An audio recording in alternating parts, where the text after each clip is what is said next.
Olá, gente. Boa tarde para você. Ótima semana. Começando o esporte aqui na telinha da RTV Record. Ótima semana para todo mundo. Bom, em jogo bastante movimentado e com muitas reclamações da arbitragem, a Chapecoense perdeu em casa para o Santos e segue na zona de rebaixamento. Clima de jogão na Arena Condá. E assim foi do começo ao fim da partida. Um duelo de muita pegada e faltas pesadas no início. Do lado da Chapecoense, o artilheiro Everaldo era a grande esperança do time da casa. Do lado paulista, o baixinho Soteldo era a principal arma ofensiva de Jorge Sampaoli. E foi o venezuelano que criou o primeiro. Aos 4 minutos e 40, Soteldo cobrou falta e jogou para fora. Aos 17 minutos, Everaldo fez a primeira finalização da Chape, mas Everson defendeu. Com muita liberdade, Soteldo teve mais uma oportunidade. Aos 25 minutos, Vitor Ferraz cruzou e, para a sorte da Chape, Soteldo não alcançou. Aos 29 minutos, depois de bola enfiada por Vitor Ferraz, Evandro finalizou de primeira para a defesa do goleiro Tiepo. Aos 32 minutos, depois de reclamação da Chape, o árbitro Bruno Arleu de Araújo parou o jogo para rever reclamação de pênalti em Everaldo. Depois de consulta na tela, o juiz mandou o jogo seguir, sem pênalti, o que gerou muita indignação pelo lado da Chapecoense. A chance mais clara da Chape no primeiro tempo saiu aos 34 minutos. Gustavo Campanharo bateu no canto direito e o goleiro Everson defendeu. Depois de tanto insistir, Soteldo venceu a batalha no primeiro tempo contra Everaldo. Aos 38 minutos, Soteldo recebeu dentro da área e bateu cruzado. A bola desviou no capitão Gum e morreu no fundo da rede. No finalzinho do primeiro tempo, Eduardo Sacha, nas costas de Maurício Ramos, teve a oportunidade de ampliar para os santistas, mas jogou para fora. No segundo tempo, o Santos apresentou mais volume de jogo, teve cabeçada de Lucas Veríssimo para fora. A partir desse momento, começou uma batalha entre o goleiro Tiepo e Eduardo Sacha. Depois de chute de Pituca, Sacha bateu e Tiepo defendeu. Aos 28 minutos, Tiepo salvou a Chape novamente. Depois de besteira de Gum, Soteldo roubou a bola e tocou para Sacha, que bateu para a defesa de Tiepo. E quando Eduardo Sacha tentou a terceira vez, Tiepo estava lá novamente para defender. Precisando do resultado, o técnico Emerson Cris colocou o atacante Henrique Almeida. E numa besteira da zaga santista, o camisa número 91 quase empatou o jogo. Henrique Almeida fez tudo certo, roubou a bola e bateu no cantinho, no capricho, só que jogou para fora. Aos 39 minutos, depois de cruzamento de Bruno Pacheco, Everaldo cabeceou para mais uma defesa de Everson. Fim de jogo na Arena Condá, com vitória do Santos por 1-0. Com a vitória, o Santos segue brigando pela liderança do Campeonato Brasileiro. Já a Chapecoense segue no Z4, a zona de rebaixamento, até a próxima rodada. Feliz de haberle ganado um equipo tão difícil como este. Nós jogamos contra o líder do campeonato, com uma equipe bem treinada, bem montada, com grandes jogadores. E a gente encurralou esse time, tivemos mais posse de bola com esse time, tivemos várias oportunidades de finalizar em gol. Sofremos esse gol de uma origem, uma bola irregular. Não tivemos um pênalti a nosso favor. Então, continuar trabalhando para que as coisas comecem a acontecer a nosso favor também. Sérgio Badal da Loja. Como é que tá, amigo? Tranquilão. Tudo certo. Mais uma semaninha começando. E aí, dá para falar do jogo? Olha, uma derrota amarga de novo da Chapecoense, né? Dio Cristo que me viene sui nerve, que esse ano não tá fácil, minha gente. Não tá fácil. Temporada complicada, temporada pesada. Enfrentou um bom time, o time do Santos, é líder do campeonato, junto com aquela máquina de jogar futebol que é o Flamengo, mas é o líder. É o líder. Então a gente sabia das dificuldades, o Sampaoli com a sua competência armou o time do Santos. Primeiro tempo o Santos foi melhor, criou as melhores oportunidades, soube marcar bem a Chapecoense, neutralizou as jogadas ofensivas da Chapecoense. No primeiro tempo a Chapecoense não conseguiu jogar, teve enormes dificuldades e ainda o Santos acabou fazendo aquele gol. A arbitragem é um caso à parte que a gente vai deixar para depois, mas na origem do lance todo mundo viu. Paulo César Oliveira, o comentarista de arbitragem que estava na central de apito, falou um erro crasso da arbitragem que não paralisou a jogada e na sequência a bola voltou para a Chapecoense e a Chapecoense entregou para o Santos e aí deste lance irregular surgiu o gol do Gum. O Gum tem crédito tem crédito porque já salvou a Chapecoense várias vezes.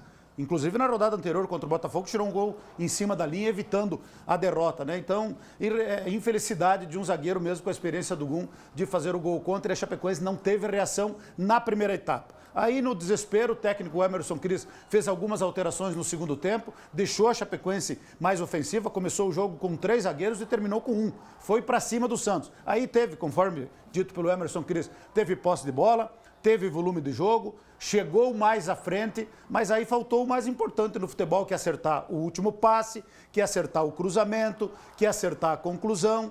O mais importante no futebol é a finalização da jogada. Não adianta você ver lá no scout, tivemos 15 finalizações, mas finalização boa que o torcedor levantou na arquibancada foi aquela bola, infelizmente, do Henrique Almeida, que ele recuperou a bola e chutou tirando tinta da trave do goleiro do Santos e que acabou não entrando. Se entra ali, de repente, seria o gol de empate. Muito embora no segundo tempo, as melhores oportunidades foram do Santos. E aí brilhou a estrela do goleiro Tchepo, que fez 2 defesas sensacionais, evitando, inclusive, o segundo gol do Santos, né? Então, o futebol é assim.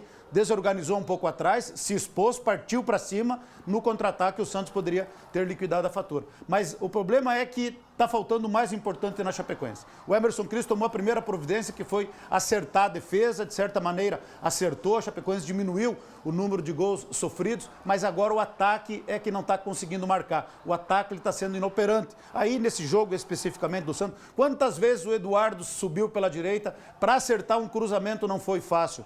O seu Camilo, com todo o respeito que a gente tem ao Camilo e a gente torce por ele, quando foi contratado, todos nós apostamos que foi uma boa contratação. Até agora não deu resposta. Não está sendo aquele homem de pisar na bola, de dar o último passe, de caprichar na assistência. Até as bolas paradas do Camilo não estão sendo boas. O Eduardo Gomes é um menino, é um guri, tem muito que aprender ainda, corre bastante, dribla para cá, dribla para lá, mas para acertar um passe, para acertar um cruzamento e uma conclusão não é fácil. E o próprio o Everaldo também nos últimos jogos caiu de produção e a Chapecoense depende muito do Everaldo para ganhar as suas partidas. Então, tudo isso faz com que a Chapecoense amargue mais uma derrota dentro de casa. Parabéns ao torcedor, 9.000 e tantos torcedores, claro que quase 2.000 do Santos. Infelizmente, de novo, a torcida adversária saiu fazendo a festa e nós amargando mais uma derrota dentro de casa e se complicando cada vez mais na tabela de classificação. Pois é, Badá, no fim da partida, jogadores e a diretoria do Verdão se manifestaram uma indignação aí com os erros da arbitragem. Fomos minados pela arbitragem. O gol que foi para o Santos, o Camilo falou para o árbitro, na origem da jogada, que o Ferraz estava impedido. Ele falou que estava checando, mas não checou nada. E agora a gente vê pela televisão que realmente houve 2, 3 metros, Vitor Ferraz impedido. A gente falou do pênalti, fala que é interpretativo, fala porque muitas vezes o cara não quer se posicionar. Se fosse ao contrário, o lance para o Santos, ou lance para outras equipes grandes no Brasil, aí eles cravam que é realmente pênalti, ou falta, ou lance a favor dessa equipe grande. Porque o que prejudicar a Chapecoense aqui não dá muito ibope nacional. Agora, prejudicar essas equipes que estão brigando pela liderança, aí sim, passa em vários programas de televisão, várias vezes o lance, falando que essa equipe foi prejudicada. E muitas vezes os presidentes das equipes, os diretores vão na CBF e pedem para esse árbitro não apitar mais jogo dessa equipe, considerada grande. Então, eles fazem muita pressão. E a equipe da Chapecoense está sendo prejudicada em vários jogos, vários lances. Então, nós fomos minados dentro de casa. Perdemos uma bela equipe. Não discuta a qualidade do Santos. E está em liderança do campeonato, chegou na liderança do Campeonato Brasileiro por qualidade, por potencial e trabalho que eles estão fazendo, sim. Agora, que nós estamos sendo prejudicados, não é esse jogo, são vários jogos. Jogamos dentro da nossa proposta, a forma que o Emerson e a comissão técnica armou a equipe, fizemos uma boa partida. O jogador deles não me deixou eu subir na bola. Aparece no lance, aparece ele segurando um braço e no outro ombro apoiando. Então não me deixa eu subir na bola, era um lance que eu ia subir inteiro nela. Então, claro que eu falo, às vezes é muito fácil apitar contra a Chapecoense porque nada acontece, não é suspenso, falo questão de arbitragem, não é suspenso, simplesmente vem aqui, apita o que quer e nada acontece. Se é em outros jogos mais importantes, vamos dizer assim, entre duas equipes que estão brigando por grandes coisas no campeonato, acredito que seria diferente, mas aqui é fácil. Então, acredito que a diretoria aí vai tomar algumas medidas, porque não é o primeiro jogo. Já são vários jogos que estão sempre interpretativo. É interpretativo. Então é complicado. Está ficando cada vez mais difícil para nós. Porque muitos dos lances, o árbitro fala que é lance de interpretação. Fui conversar com ele ali. Não, lance de interpretação não achei pênalti. Eu perguntei para ele por que o árbitro do Bahia achou que foi pênalti no lance igual. Assim, sempre quando tem um lance de interpretação, geralmente não é interpretado a favor da Chapecoense. Assim, nós estamos aqui para pedir para o Leonardo Gaciba que ele analise esse jogo com a equipe dele, porque 5 faltas por trás no primeiro tempo, as 3 primeiras do Márcio Araújo, nenhum cartão amarelo. Então, assim, isso faz com que o adversário também consiga fazer a marcação mais pressão. Segundo tempo, deixou o jogo correr de novo. Falta no Everaldo, dentro da área, não deu pênalti. O Bruno Pacheco roubou a bola e entrar a área dentro, sofreu a falta por trás, só deu falta. A gente não entende isso. Por que acontece de modo diferente? Duvido que esse lance do Everaldo fosse em outro estádio, segundo turno, se ele não marcaria pênalti. Está completamente cheio de razão a Chapecoense em reclamar da arbitragem. Tem gente, muitos torcedores da Chapecoense, inclusive já vi nas redes sociais, é desculpa de perdedor, é choro de perdedor, o time não joga nada e aí coloca a culpa na arbitragem, vírgula. Não é assim, não é assim. Os erros aconteceram e aí, o Badá sempre puxa para o lado da Chapecoense, beleza. Paulo César de Oliveira, ex-árbitro que estava na central do apito, falou que na origem do gol do Santos houve um impedimento e que naquele lance o VAR não pode ser acionado. Então, joguem fora esse VAR aí, porque ele interferiu diretamente no resultado. Estava impedido na cara do Bandeirinha, mas 1 metro da cara do Bandeirinha e o incompetente não viu ou fez de conta que não viu. Deixou o jogo correr e no VAR não pode interferir. Agora, no pênalti eles poderiam, porque o Michel tem razão. Quem viu o pênalti marcado para o Bahia lá em Salvador, foi o lance idêntico, a única diferença é que o Gilberto caiu e o Everaldo ficou de pé. Mas houve sim a carga e não é choro de perdedor, cada um tem a sua opinião, lance de interpretação e quando é interpretação é sempre contra a Chapecoense, em vários jogos. Quantas vezes a gente viu o árbitro ir lá pro VAR, voltar e marcar contra a Chapecoense? E a favor quantas vezes? O Casagrande falou ontem no programa do Sport TV, ele falou, mas gente, com aquela sinceridade dele, ele falou, gente, mas isso aí é pênalti, isso aí é pênalti, o cara fez a carga, o jogador do Santos impediu o Everaldo de se movimentar. Então, com um pênalti não marcado e com um gol que poderia ter sido evitado, se o Bandeira tivesse marcado o impedimento, daqui a pouco poderia até mesmo sair o gol, mas naquele lance lá, era falta a favor da Chapecoense, impedimento que ele não marcou. Então, interferiu sim no resultado da partida. Agora, quando a fase é ruim, é assim. Às vezes o time joga bem, a bola não entra. Às vezes o time joga mais ou menos, empata. Às vezes o time joga mal, perde. Às vezes o time joga mal, perde com interferência da arbitragem. E a arbitragem, nesse jogo especificamente, interferiu no resultado final do jogo. Pois é, Badá, vamos aos outros gols da rodada do Campeonato Brasileiro. Coloca na tela pra gente. Na Arena da Baixada, o Atlético encarou o Ceará.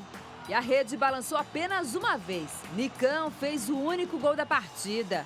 Furacão 1, Ceará 0. O confronto dos poderosos. O Flamengo encarou o Palmeiras. E o Mengão mais uma vez garantiu a ponta da tabela. Em um passe de Arrascaeta, Gabigol iniciou a contagem com um golaço. E antes mesmo do primeiro tempo terminar, ele novamente, só que agora concluiu a jogada, hein? Arrascaeta fez o segundo do Fla. Sem poder de reação, o Palmeiras ainda viu Gabigol marcar o segundo dele e o terceiro e último do Mengão. Fim de papo, Flamengo 3, Palmeiras 0. Em Belo Horizonte, veio do banco de reservas e da divisão de base o herói do Cruzeiro. O jovem Maurício, de 18 anos, entrou no segundo tempo e marcou o gol da vitória diante do Vasco da Gama. 1-0 Cruzeiro. No Beira-Rio, os colorados fizeram o dever de casa. Diante do Botafogo, o Inter abriu o placar com o Rodrigo Lindoso. Já na etapa final, Edenilson ampliou para os gaúchos. O Botafogo conseguiu descontar com o Diego Souza, mas o Inter logo reagiu e Nico Lopes fez o terceiro dos donos da casa. Marcinho ainda fez o segundo do Fogão, mas ficou assim Internacional 3, Botafogo 2. No dia em que completou 109 anos de história, o Corinthians conseguiu uma vitória suada. Num erro do goleiro do Atlético, Gustavo fez o único da partida. Timão 1, Atlético Mineiro 0.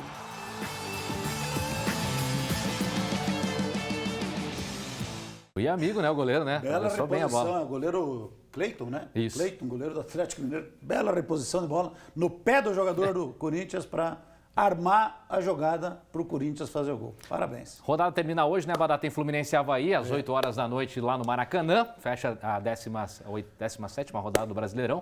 E a gente vai mostrar também já na sequência aqui a classificação, né, com a Chapecoense, infelizmente, no Z4, né? O Verdão Oeste que não conseguiu sair. Era a chance, talvez, de sair da zona de rebaixamento e não conseguiu. O Flamengo lá na ponta, com 36 pontos, junto com o Santos.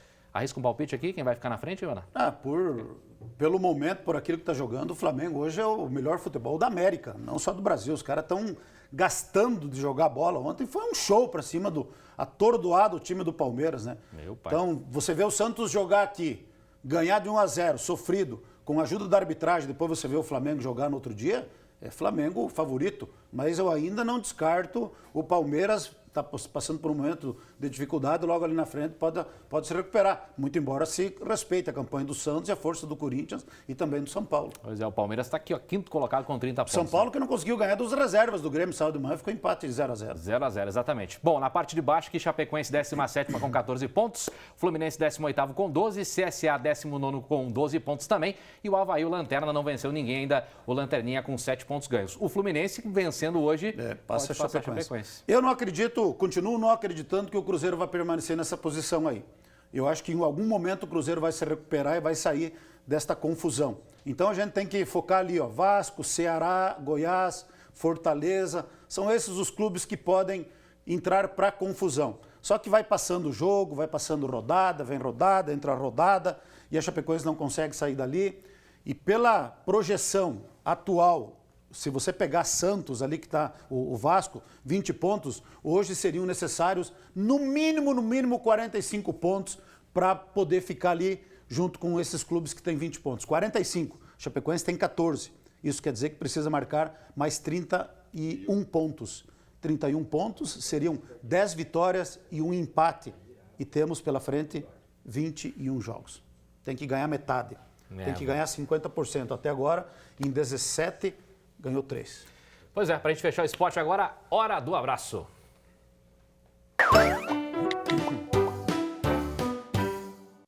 Vamos lá então para a hora do abraço, que mandar um abraço para o seu Fioravante do bairro EFAP. Ontem estava na Arena Condá lá, disse eu acompanho vocês todos os dias, obrigado. O time Os Parça da linha Sarapião, estão sempre acompanhando, os parceiros do nosso amigo Alexandre Madoglio. O Barrinho de Xaxim também, obrigado aí, sucesso ao povo de Xaxim sempre acompanhando. E os aniversariantes, Renato Alves dos Santos, a Giovana Sanches, a Arlene Berlanda, a Adriana Ribas, todo mundo de aniversário hoje, parabéns, muitos anos de vida. E mandar um abraço também para os nossos repórteres fotográficos e também os repórteres, como é que fala? Cinematográfico. Então, hoje é dia especial aqui para o Jair Corrêa e para o Maurício Salles, que estão com a gente por aqui, também os colegas geral aqui da Tem mais o Arvito Concato. O Orley Batistella. E o Orley Batistella, esses aí, né? Isso aí. O Ezequiel Marçango. E tem o Ezequiel também. Então, para esses aí, um abraço. E pro Bortola? Qual? Pai. Ninja. Que Ninja? E o Roberto? Não conheço, nunca ouvi falar. O Narigudo!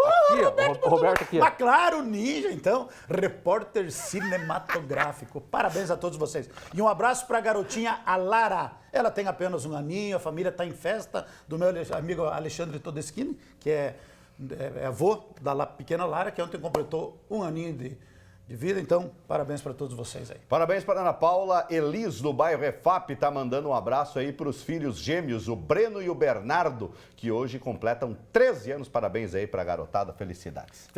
Valeu. Valeu. Vamos em frente que a estrada é comprida, Pradão. Um A abraço, estrada é boa longa. Longa estrada da vida. Vamos em frente.